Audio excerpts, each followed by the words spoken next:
नमस्कार, बहुत बहुत स्वागत आप सब लोगों का जीवन उत्साह न्यूज़ पर। और मैं रमेश शर्मा आज आपको फिर लेकर चल रहा हूं हिमाचल प्रदेश में हुए उपचुनाव की एक समीक्षा की तरफ। जैसा कि आप सब लोगों ने देखा है कि हिमाचल प्रदेश में 3 विधानसभाओं के लिए और 1 लोकसभा सीट के लिए चुनाव हुए और यहां तक कि केंद्र में भाजपा की सरकार है, प्रदेश में भाजपा की सरकार है, उसके बावजूद कांग्रेस ने भाजपा को तगड़ी पटकनी देते हुए जीत हासिल कर ली। और इस जीत के क्या मायने हुए ये आप ज़्यादा बेहतर तरीके से समझते हैं, लेकिन इस जीत के क्या प्रभाव होने वाले हैं, इस जीत का अब अगली राजनीति में हिमाचल प्रदेश की जो विधानसभा चुनाव होने उनमें क्या होने वाला है, इसकी एक समीक्षा आज हम करेंगे। और हमारे बीच में मौजूद हैं बड़सर से 2 बार विधायक रहे मनजीत सिंह डोगरा जी, जिनको हमने पॉलिटिकल एनालिसिस के रूप में यहाँ पर इन्वाइट किया है क्योंकि अभी ये राजनीति में पूर्ण रूप से सक्रिय नहीं है। तो इसलिए ये दोनों पक्षों में कहीं ना कहीं एनालिसिस करके इस बात को रख सकते हैं कि कारण क्या रहे, कांग्रेस के जीतने के क्या कारण रहे और भाजपा के हारने के क्या कारण रहे। हालांकि भाजपा के जो शीर्ष नेतृत्व हैं उनमें अभी गुटबाजी नजर आ रही है। कहीं ना कहीं एक धड़ा इस बात को कहने के लिए तैयार हो गया है कि अब धूमल जी का प्रचार में नहीं शामिल होना कहीं ना कहीं भाजपा की हार का कारण है। तो क्या ये सवाल सही है? क्या जयराम ठाकुर के नेतृत्व को कमजोर समझा जा रहा है या फिर कोई और वजह है? इस एनालिसिस के साथ आपको लेकर चलेंगे। आइए मुलाकात कराते हैं आपके पूर्व में विधायक रहे मनजीत सिंह डोगरा जी से। मनजीत सिंह डोगरा जी, बहुत बहुत स्वागत आपका इस खास कार्यक्रम में। और हिमाचल प्रदेश में भाजपा को जो पटकनी कांग्रेस ने दी है इन उपचुनावों में, सबसे पहले तो आपको कांग्रेस का एक लंबे समय से कार्यकर्ता और एक नेता होने के लिए आपको बधाई कि कांग्रेस ने बड़ी अच्छे तरीके से इस चुनाव में जीत हासिल की है। सबसे पहले तो इस चुनाव की जो रही है रणनीति पूरी, उसको लेकर आप क्या कहेंगे कि कांग्रेस के आखिर जीतने का आधार क्या बना है? रमेश जी, सबसे पहले तो आपको बधाई कि आपने मुझे बुलाया और आपने प्रश्न तो बहुत लंबा कर दिया। इतना लंबा प्रश्न, मैं छोटा सा कार्यकर्ता हूँ, उतना जवाब तो नहीं दे पाऊँगा। लेकिन कांग्रेस का सबसे बड़ा जीतने का जो कारण है वो है प्रेजेंट गवर्नमेंट की जो इस वक्त भाजपा की सरकार है हिमाचल प्रदेश में जी, उसका जो है वो एंटी इनकम्बेंसी फैक्टर जो है वो सबसे बड़ा है। अच्छा, एक। और दूसरा है unemployment, all time unemployment all time high, यानी इतना ज़्यादा बढ़ गया कि आम जो लोग बच्चे बेरोज़गार हैं उनके दिल में जो है वो छू गई कि हमें नौकरी कब मिलेगी। और तीसरा था इन्फ्लेशन, प्राइस हाइक जो हुआ है वो आम गृहिणी के दिल और दिमाग पर छा गया जी। उसने पूरा निचोड़ कर रख दिया एक गरीब आदमी को। जो हमारी 80% आबादी है वो गांव की है और गरीब है जी, उनको वो महंगाई जो है वो छू गई। और इतनी मार महंगाई की लगी है इस पर लोगों को कि आम आदमी ये सोच रहा है कि हम सुबह से लेकर शाम तक जो हम खर्च कर रहे हैं उसका हम कैसे परिवार को चलाएंगे। जी। इसमें डोगरा साहब, आज मुख्यमंत्री जी साहब की भी एक स्टेटमेंट आई है। उन्होंने कहा कि कांग्रेस इसलिए जीत गई है कि महंगाई की बात उन्होंने की है, जबकि उनका ये कहना है कि महंगाई तो पूरे देश में बढ़ रही है, उसका हिमाचल की राजनीति से कोई लेना देना नहीं है।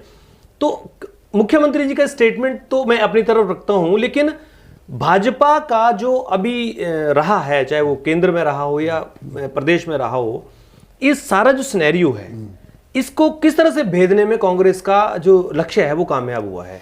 देखिए रमेश जी, बड़ा अच्छा आपने प्रश्न किया है कि पहले तो मैंने शुक्रिया करना है ठाकुर जयराम जी का, मुख्यमंत्री, माननीय मुख्यमंत्री जी का, कि कम से कम उन्होंने माना तो है कि महंगाई जो है वो है, जबकि इनका शीर्ष नेतृत्व तो जो ऊपर बैठा हुआ है वो इस तरफ महंगाई की तरफ देख ही नहीं रहा है जी। आप देख रहे हैं कि प्राइस हाइक कितनी हुई है। आप पेट्रोल और डीजल के भाव कहाँ गए हैं, आज दालों के भाव कहाँ गए हैं, आज खाने का तेल कहाँ गया है। तो जब उनका शीर्ष नेतृत्व तो उनको मान नहीं रहा है और जयराम जी ने माना है तो एक बहुत बड़ी बात है। ये भी एक उनकी हार जो है उन्होंने स्वीकार की है, कम से कम महंगाई के मुद्दे को लेकर के। ये अपने आप में एक बहुत बड़ी बात है।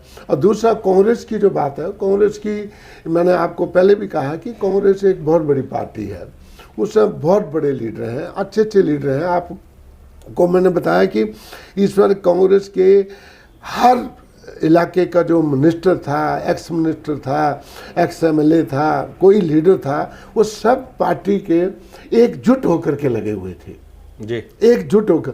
और मैं आपको बताऊं, इसका सबसे बड़ा जो कारण रहा है जीतने का, और स्वर्गीय राजा वीरभद्र सिंह की जो पुरानी टीम थी, उस टीम के माध्यम से जो वर्क हुआ है उसका कोई मुकाबला नहीं। अच्छा सर, जुब्बल कोटखाई से चेतन बरागटा जी दूसरे नंबर पे है, जबकि वो निर्दलीय लड़ रहे थे।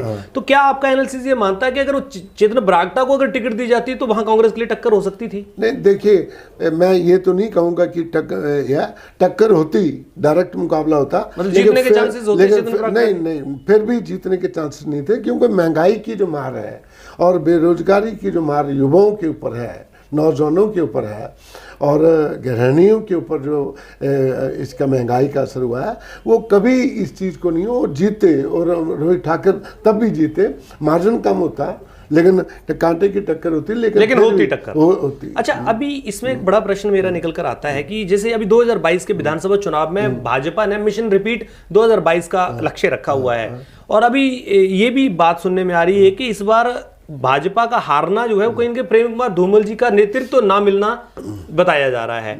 इससे आप कितने सहमत हैं? नहीं, देखिए रमेश जी, ये आपने क्वेश्चन तो बड़ा अनफेयर क्वेश्चन मेरे से किया है, क्योंकि मैं भाजपा का आदमी तो हूँ नहीं जी। अब प्रेम कुमार धूमल जी बहुत बड़े नेता हैं, 2 बार मुख्यमंत्री हैं, उनके बारे में मैं कुछ ऐसे शब्दों का उच्चारण करूं तो ठीक नहीं लगता। ये तो किसी भाजपा के नेता से पूछिए, उनका फर्ज बनता है। लेकिन इतना मैं जरूर कह सकता हूं कि ये जो हार हुई है, इसमें जो सबसे बड़ा जो ये है वो है हमारा complacent attitude of the government. अच्छा, ठीक है। और दूसरा है इनका एपाथेटिक एटीट्यूड, जो कभी नहीं हुआ पास्ट में, कभी इतना ऐसा नहीं हुआ कि इतनी बेरोजगारी बढ़ गई। इतने इंटरव्यू आप लेते हैं, आप लोगों को बिरगला रहे हैं, नौजवानों को आप बोलते हैं हम इतनी नौकरियां दे रहे हैं, उनके एग्ज़ाम लेते हैं, उनके टेस्ट लेते हैं, एग्ज़ाम लेते हैं, उसके बाद जो है वो केस जो है वो हाई कोर्ट में फंस जाते हैं।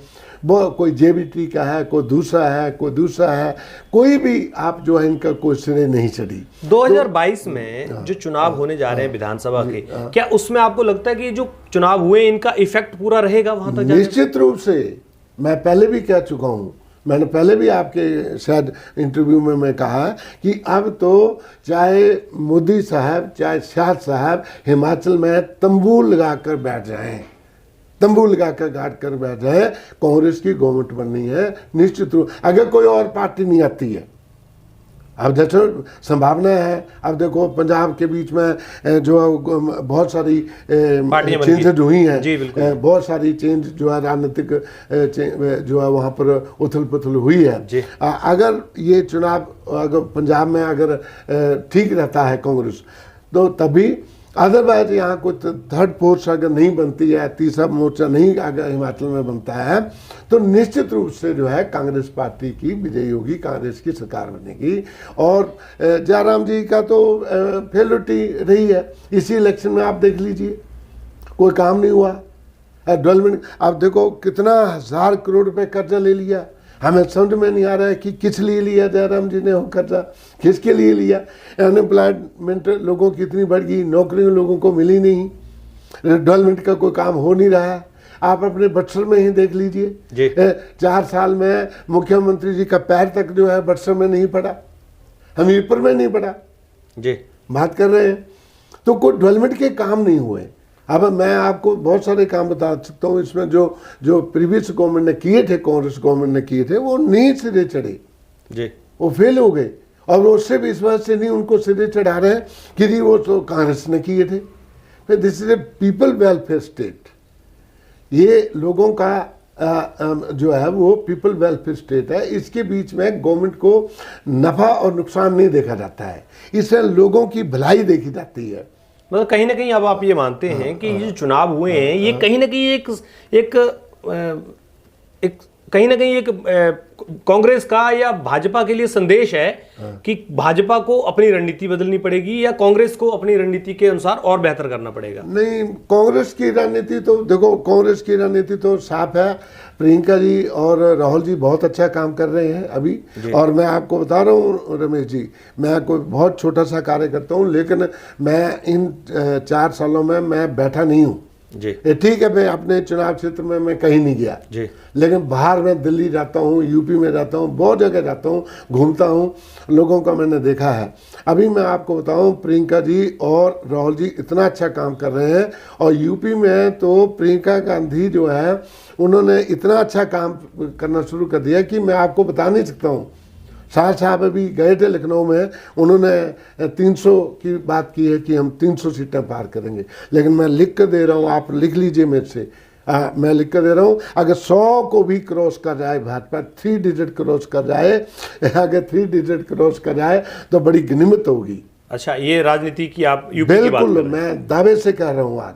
चलिए मनजीत सिंह डोगरा जी, आज इस चर्चा में हमने आपसे हिमाचल की राजनीति पे ये चर्चा की, और ये इसलिए भी हमने चर्चा की क्योंकि चुनाव हुए हैं, उपचुनाव के बाद कुछ परिणाम जो आए हैं उनके हिसाब से। नहीं, एक प्रश्न मैं आपको जरूर बताना चाहता हूँ जो बहुत ही अहम है। अभी मैं भाजपा के कुछ नेताओं के उसमें देख रहा था, कमेंट्स देख रहा था, और बहुत सारे अखबारों में भी आया है। उन्होंने कहा जी बहुत मार्जिन से हम जीते हैं, मंडी सीट को हारे हैं, और कांग्रेस जो है बड़े मार्जिनली उससे जीती है। आप रमेश जी बताइए, पिछले पार्लियामेंट सीट के बीच में 2019 के चुनाव में 4-4 लाख वोटों से बीजेपी जीती है। बिल्कुल जीती। जो उनका जीतने का मार्जिन 4-4 लाख था जी। तो कांग्रेस ने 4 लाख वोट भी गेन किया, और ऊपर चाहे वो थोड़ा ही था लेकिन वो बढ़ोतरी की है जी।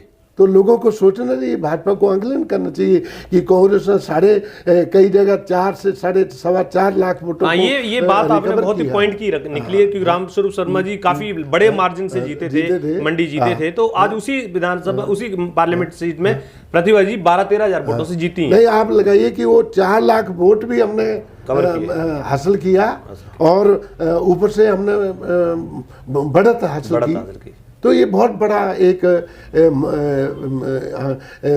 भारतीय जनता पार्टी को इसके ऊपर आंकलन करना चाहिए। जी बिल्कुल, इसको लेकर अभी भारतीय जनता पार्टी के कुछ नेताओं से भी हम चर्चा करेंगे जरूर, इस हार को लेकर क्या उनकी समीक्षा है। हालांकि उन्होंने कहा कि हम इस पे आत्मचिंतन करेंगे, लेकिन फिलहाल कांग्रेस जीत गई, इसके लिए आपको बहुत बहुत बधाई। आप हमारे साथ बने इस कार्यक्रम में, आपका बहुत बहुत धन्यवाद। तो दोस्तों, आज हमने अब आपकी बात कराई मनजीत सिंह डोगरा जी, जो एक पॉलिटिकल एनालिसिस के रूप में हमने इन्वाइट किए थे। और आप जानते हैं कि इन्होंने बड़सर विधानसभा में जो कार्य करवाए थे, काफ़ी लंबा इनका तजुर्बा है। और इस बार क्योंकि कांग्रेस ने वाकई में ही हिमाचल प्रदेश में जो संदेश दिया है, वो चाहे भाजपा की नींदें उड़ाता हो या फिर कार्यकर्ताओं का जोश बढ़ाता हो, ये दोनों ही चीज़ें समानांतर हैं। बने रहिए आप हमारे साथ इसी तरह के इंटरव्यूज, इसी तरह की चर्चाओं में हम आपको लगातार